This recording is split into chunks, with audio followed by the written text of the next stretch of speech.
और अब आइए फिर से चर्चा पर वापस लौटते हैं। सुनील अकवंशी जी, अभी राजभर जी को सुना आपने, वो बार बार विकास की बात कर रहे हैं कि हर कोई तो विकास चाहता है, तो क्या वो विकास करने वाली पार्टी आपको बीजेपी नजर आ रही है आगे? नहीं, इसी का जवाब दे दीजिए। देखिए दिव्या जी, आज भी सदन शुरू होगा। हमारे जो मुद्दे थे, एक समान शिक्षा लागू होनी चाहिए, उत्तर प्रदेश में न्याय समिति की रिपोर्ट लागू होनी चाहिए, राजभर समाज को SC ST में शामिल करना चाहिए। तो इन मुद्दों से हम ना पहले अलग हुए थे ना आज अलग हो रहे हैं। हम उन मुद्दों को लेकर आज भी सदन में आवाज उठाने का काम करेंगे, आज भी सदन में हम पूछने का काम करेंगे। तो अब आपने अभी साफ देखा कि हमारे माननीय राष्ट्रीय अध्यक्ष जी क्या कह रहे हैं। आज जिस तरीके से शिक्षा का माहौल है, शिक्षा एक समान हो तो सभी लोगों का लाभ होने का काम होगा। तो इन मुद्दों को लेकर हम लगातार। ठीक है, शरद जी से पूछ लेते ना। शरद जी, आप मांगे मानने के लिए तैयार हैं क्या? इतनी जो चर्चाएं चल रही हैं, ये जो तस्वीरें मुस्कुराते हुए नजर आ रही हैं, ये इशारा तो 2024 की तरफ नजर आ रहा है। कब हो रहा है गठबंधन आप लोगों का? शरद जी। नहीं, देखिए, ये एक औपचारिकता है। हमारा जो समाज है और हमारा जो राष्ट्रीय जो राजनीति है, उसमें कोई भी किसी से भी मिल सकता है। और ये हम लोग परस्पर विरोधी हैं, पर मतभेद है लेकिन मनभेद नहीं है। हम लोग एक दूसरे की मदद करते हैं, एक दूसरे के व्यक्तिगत कार्यक्रमों में भी साथ जाते हैं। तो इसमें ऐसी कोई बात नहीं है कि अगर हमारे विपक्ष के मित्र मिल रहे हैं हमारे शीर्ष नेताओं से, तो ये एक महज अच्छी बात है। राजनीति में वैसे भी संभावनाएं बनी रहती है और आप पूरी तरीके से खुले तौर पर डिनाई भी नहीं कर रहे हैं। कपिल श्रीवास्तव जी, मैं आपके पास आती हूं क्योंकि साक्षी महाराज का ज्ञान भी आपने सुना। वो कह रहे हैं वैसे तो मैं नसीहत कुछ देना नहीं चाहता हूं, लेकिन अच्छे बालक हैं, वो मेहनत बहुत करते हैं, लेकिन उनके जो सहयोगी हैं, उनके साथ वाले हैं, पानी फेर देते हैं उनकी मेहनत पर। अब ऐसे लोगों पर लगाम तो अखिलेश यादव भी लगा पाएंगे ना?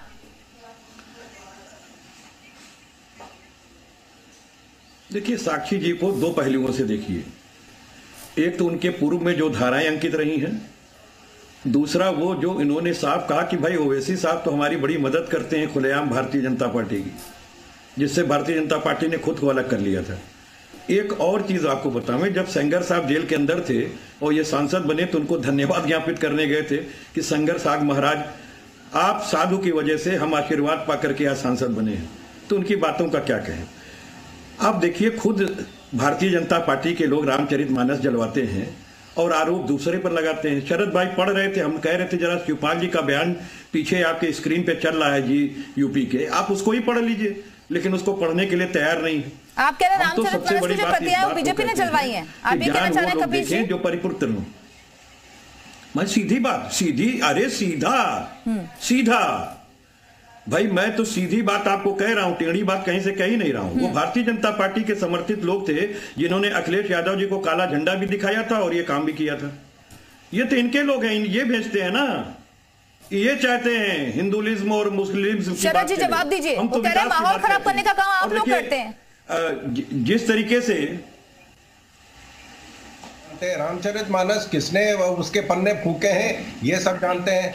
ये टीवी पे हम लोग कुछ भी कहते हैं, उससे कोई जनता के आंखों में धूल नहीं झोंक सकते। जनता तो देख रही है कि क्या किस तरह के बयान दिए जा रहे हैं। रामचरितमानस के बारे में क्या कहा जा रहा है, भगवान राम के बारे में क्या कहा जा रहा है।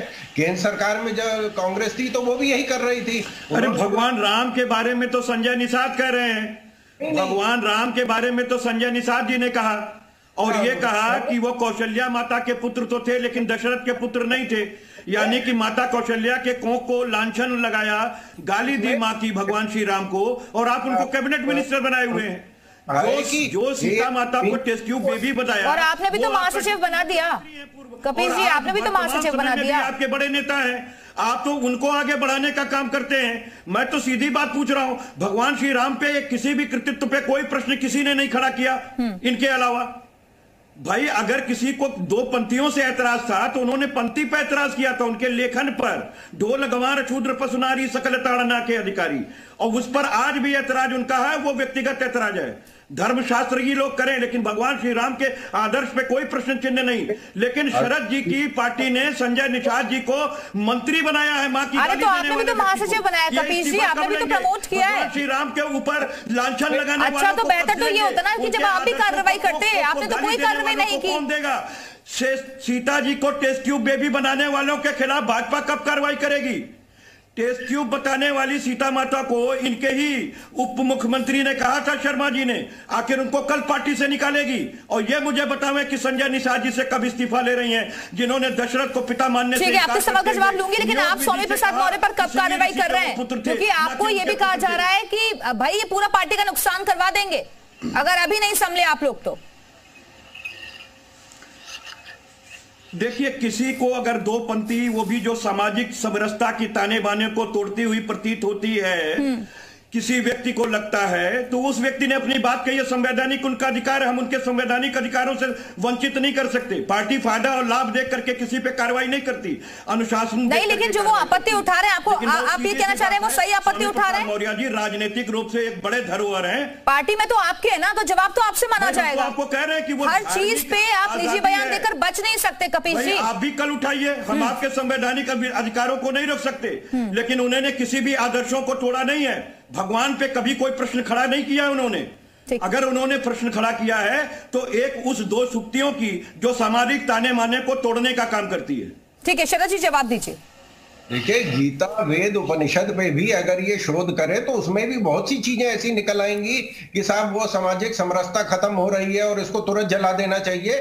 यही कार्य करते रहे, क्योंकि जब मैंने पहले ही कहा कि विनाश ने आखिर फिर रामचरितमानस क्यों जलवाया, पीछे देखना होता तो। ठीक है कपिल जी, वक्त की कमी से छोटा सा एक आंसर और दे दीजिए जाते जाते। अफजल अंसारी को भी आप लेने जा रहे हैं क्या पार्टी में? क्योंकि अब मुस्लिम वोटों की भी चिंता सता गई है हनुमान जी के ऊपर।